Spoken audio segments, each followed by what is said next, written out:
Já faz alguns anos que eu venho tentando adotar no meu dia a dia a postura de não criar expectativas para os filmes aos quais eu assisto. O motivo para isso é bem simples. Se eu entrar no cinema já esperando algo necessariamente fantástico e o filme for apenas bom, eu vou dizer que ele foi uma decepção. Se eu entrar no cinema esperando algo tenebroso e o filme for razoávelzinho, eu vou dizer que ele foi uma grata surpresa, e assim por diante. É claro que é uma tentativa que muitas vezes já nasce fadada ao fracasso, porque afinal de contas, é impossível, pelo menos pra mim, eu não ficar minimamente curioso pra assistir a um filme novo de um diretor cuja filmografia pregressa eu gosto. Da mesma forma como é difícil eu não ficar com uma certa preguiça de me debruçar sobre um trabalho novo de um diretor do qual eu não costumo gostar. Pois eu não sei afirmar com precisão, mas eu suspeito que esse tenha sido o caso de Man, novo longa dirigido pelo britânico Alex Garland. Dono de uma carreira como escritor que inclui desde o conto que inspirou A Ilha até os roteiros do Sunshine Alerta Solar e do Extermínio, ambos dirigidos pelo Danny Boyle, ele ganhou um pouco mais de visibilidade em 2012 quando ele produziu e escreveu o ótimo Dredd, que, embora tenha sido dirigido pelo Pete Travis, dizem as más línguas que o Garland dirigiu boa parte daquele filme, mesmo não detendo os créditos de direção. Os meus problemas com Alex Garland, porém, começaram quando ele de fato, assumidamente, se lançou na direção. Eu sei que eu sou minoria nesse caso, mas eu não morro de amores pelo Ex Machina, que ele dirigiu em 2015 com a Alicia Vikander e o Oscar Isaac, e eu sou menos fã ainda do Aniquilação, que ele dirigiu pra Netflix em 2018 com a Natalie Portman, e que é um filme que eu acho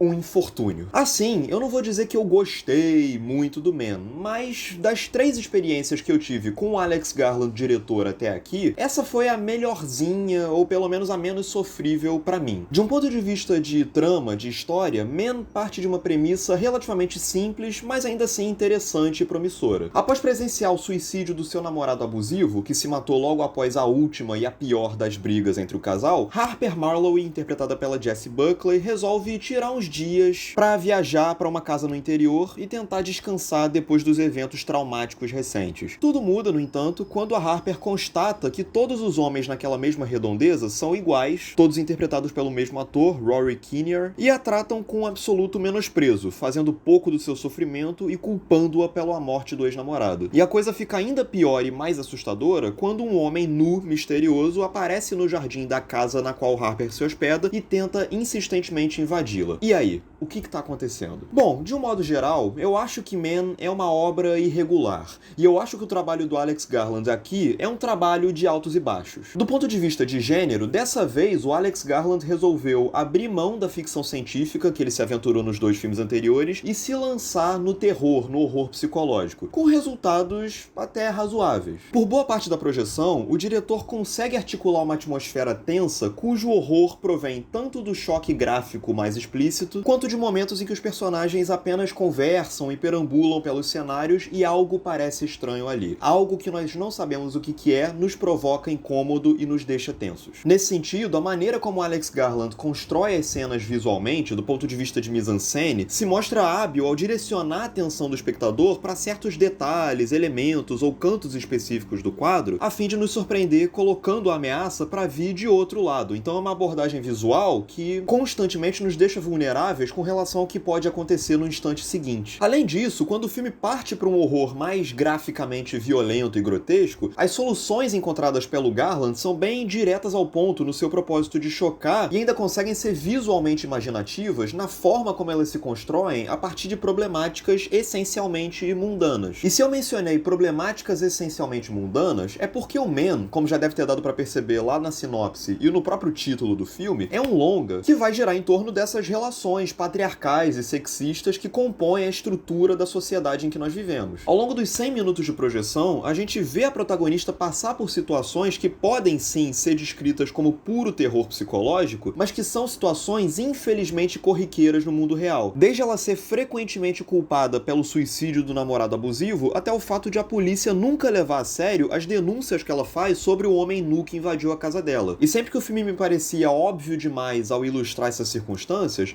eu lembrava lembrava que eu já vi milhões de situações na vida real tão óbvias quanto, ou até piores, do que as criadas pelo Garland aqui nesse filme. Agora, o problema é que sempre que Mann parece prestes a construir algo que chegue a uma conclusão com um pouquinho mais de nuances, ele acaba caindo nos resultados mais esperados e mais previsíveis. Vide a cena com o padre. O que me traz ao grande problema do filme pra mim, que é o final, que eu não vou dar spoiler nem nada, mas é um final simplesmente pavoroso e que expõe e evidencia de uma vez por todas o fato de que desde o princípio o Alex Garland não tinha muita noção de onde ele queria chegar com aquilo tudo. O meu problema não é com o final do filme ser aberto a interpretações do público. O meu problema é o Garland passar 1h30 retratando situações meramente ilustrativas do machismo na narrativa pra chegar no final e, em vez dele amarrar tudo que ele apresentou em uma conclusão que consolide um discurso minimamente sólido ou propositivo, ele prefira simplesmente jogar tudo pro alto e partir pro final em aberto e pro choque pelo choque como uma forma de escapar pela tangente e não precisar concluir nem propor nada sobre o que foi dito até então. Pois no fim das contas, Man é um filme que parece existir só pro Alex Garland poder mostrar e dizer pras amigas dele que ele compreende perfeitamente tudo aquilo que elas passam ou estão passando no dia a dia delas. E o problema é que, ele não compreende porque ele é homem, e 2, porque ele não propõe absolutamente nada de prático a partir dessas compreensões que ele diz ter.